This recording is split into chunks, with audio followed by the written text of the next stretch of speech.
학생부 종합전형에 대해서 살펴보도록 하겠습니다. 물론 다 아시는 거죠.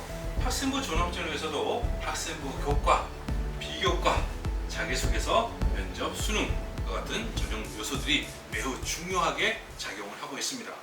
학생부 교과에서 학생부 교과 들었는데 학생부 전형도 교과를 보나요? 예, 굉장히 중요하죠. 굉장히 중요합니다. 그런데 학생부 교과 전형과 학생부 종합 전형의 이 교과를 보는 방식은 다릅니다.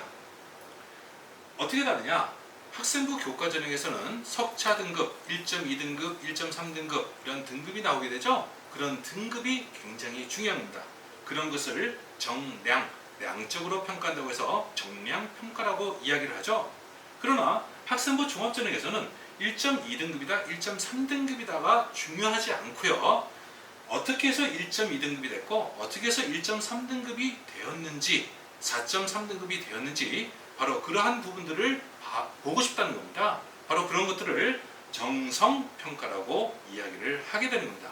따라서 학생부 종합전형에서 학생부 교과는 정성평가를 위한 것이지 정량평가를 위한 것은 아닙니다. 그래서 그렇다 하더라도 학생부 교과에 대한 것이 중요한 것이고요.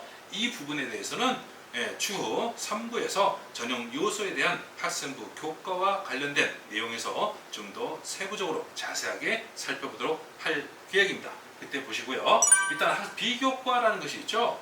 이 비교과라는 것은 뭐냐면 학생부를 여러분들이 살펴보게 되면 창의적 체험 활동에 대한 봉사활동이나 진로활동, 그 다음에 독서활동, 그 다음에 그 교과에서도 그 세분력 특기사항이라고 해서 세특과 관련된 것들, 그 다음에 담임선생님의 의견 이런 부분들의 내용들을 종합적으로 보게 되는 겁니다.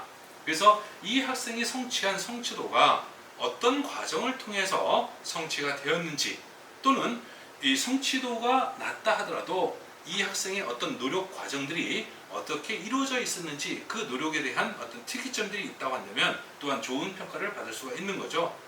이렇게 해서 학생부에 대한 평가가 이루어지게 되는 겁니다.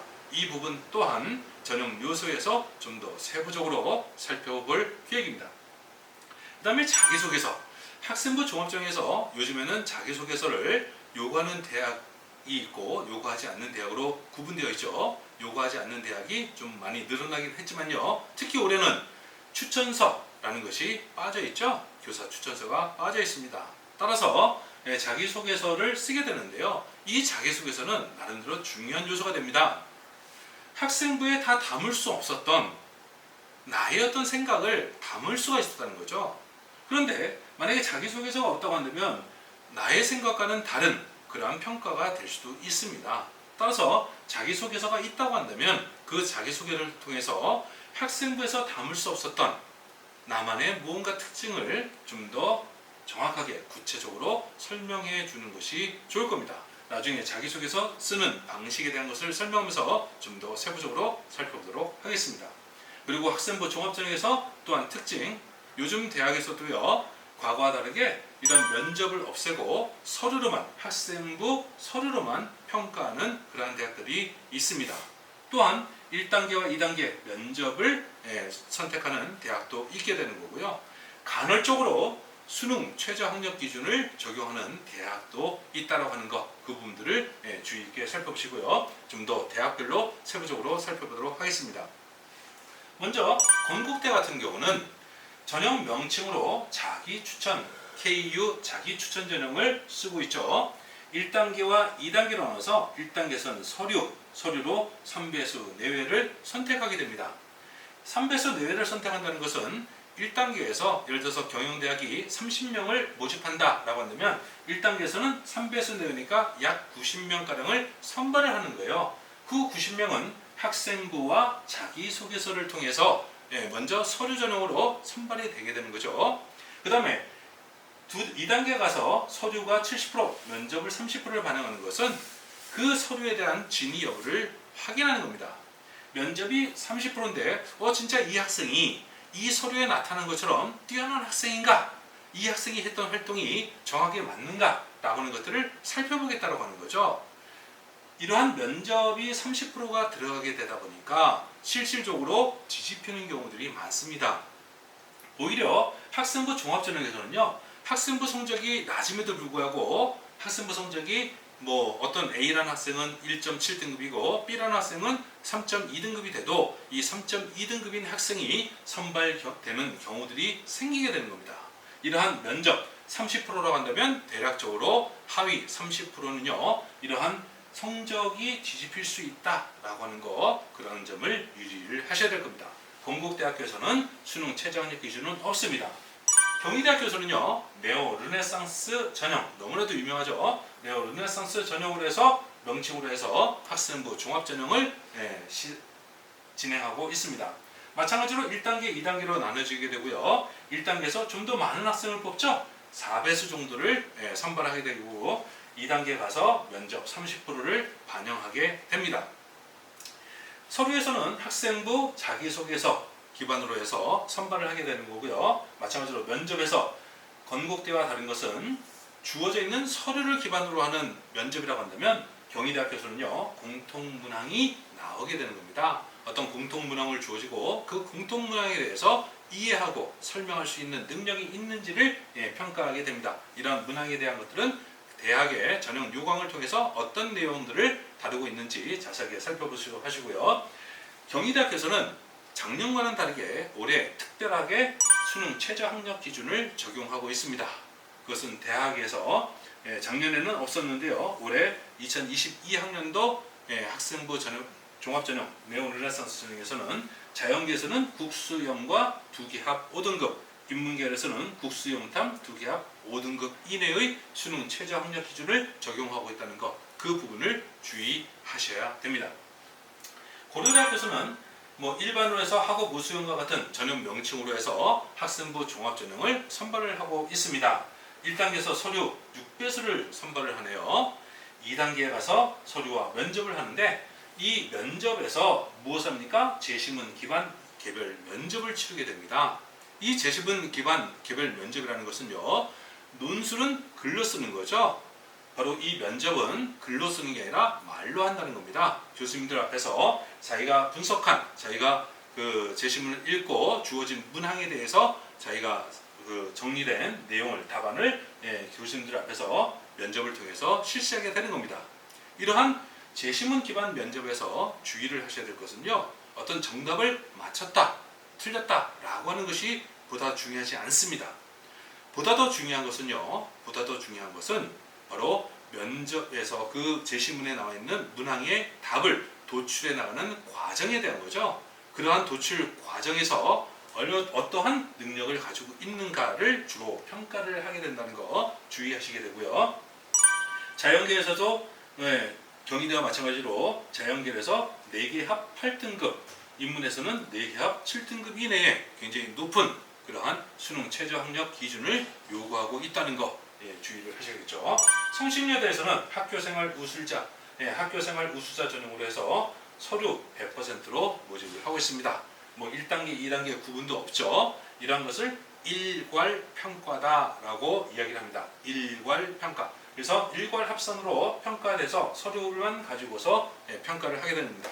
학생부와 자기소개서의 종합평가가 되는 거죠. 따라서 자기소개서에 상당히 주의를 기울여야 됩니다. 학생부에 기록되어 있지 않은 자기만의 어떤 특징, 이런 부분들을 자기소개서에서 충분하게 어필할 수 있도록 준비를 철저히 하게 되겠죠. 수능 최저학력 기준은 없습니다.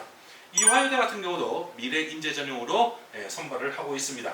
서류 100%로 선발을 하고 있고요. 이 서류 100% 마찬가지로 학생부와 자기소개서에 대한 종합평가를 실시하게 되고요. 앞에 보였던 고려대학교와 경희대와 마찬가지로 수능 최저학력 등급을 적용하고 있다는 거죠. 자연계는 국수영과 중 3개 합 6등급 이내, 그 다음에 인문계에서는 국수영 탐중 3개 합 6등급 이내를 적용하고 있습니다. 그러면 대체적으로 이러한 학생부 종합전형은 어떤 성적 분포를 보이고 있는지 살펴보도록 하겠습니다. 학생부 종합전형의 성적 분포의 인문계입니다. 서울 소재의 주요 대학들의 성적 분포죠. 이 성적 분포는요, 학생부 교과는 조금 다르게 이해를 하셔야 됩니다. 학생부 교과에서는 성적 자체가 커트라인이 되지만요, 이 성적 자체가 커트라인이 되는 것은 아닙니다. 따라서 이보다 더 훨씬 낮은 성적의 학생이 합격하는 경우도 있습니다. 따라서 여러분들이 가지고 있는 성적을 중심으로 보는 것이 아니라 그 성적을 성취해 나가는 과정을 중심으로 해서 학생부 종합은 살펴보셔야 되고요. 여러분들의 이해를 돕기 위해서 대략적으로 이런 분포도를 보이고 있다. 그래서 서울 소재 주요 대학들에서는요, 주로 고른 분포도를 보이고 있죠. 최상위권, 상위권 대학에서 보여주는 성적의 분포와 같은 학생부 종합전형을 하더라도 주요 대학들에서 보여주는 성적 분포의 폭이 굉장히 다르게 나타나고 있다는 거 보실 수가 있습니다.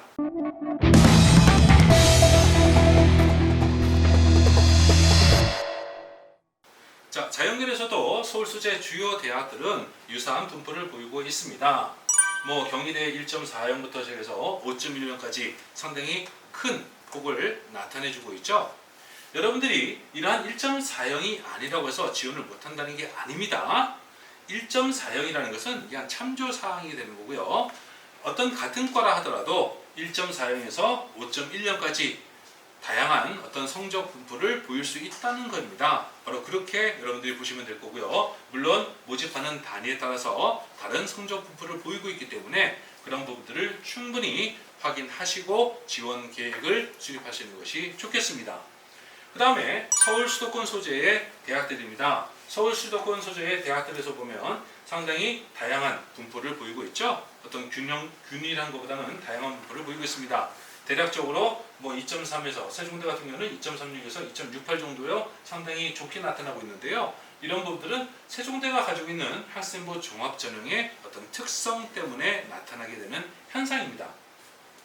서울 과기대 같은 경우도 2.84에서 4.1년까지 큰 폭을 가지고 있는데요. 이러한 2.84가 아니더라도 예를 들어서 4.10이라 하더라도 같은 과에서 2.84와 4.10이 같이 합격될 수 있다는 것, 그것이 학생부 교과전형과 학생부 종합전형의 다른 차이다라는 거 다시 한번 강조합니다.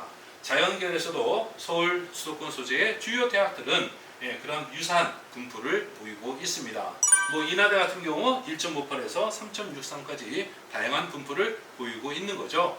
이러한 부분들은 성적을 중심으로 보지 마시고요. 이 성적을 가지고 있다 하더라도 내가 어떤 특성을 나타내 줄 수 있는 것이 있는지, 바로 그런 것에 따라서 여러분들이 지원 또는 합격 가능한 가능성이 있다라는 것, 그런 부분들을 살펴보시고요. 특히 학생부 종합전형에서는요, 대학마다 또는 모집 단위마다 일정한 특징들이 있습니다. 그런 특징들을 잘 파악하시고 그리고 나서 모집 지원 계획을 세우셨다 한다면 좋은 결과를 가질 수가 있을 겁니다. 바로 이러한 학생부 종합전형의 성적 분포를 통해서 여러분들이 어떤 지원 계획을 잡아야 되는지, 그러한 세부적인 것들은요, 맨 마지막 부분에 가서 종합 지원 전략을 통해서 설명드리도록 하겠습니다.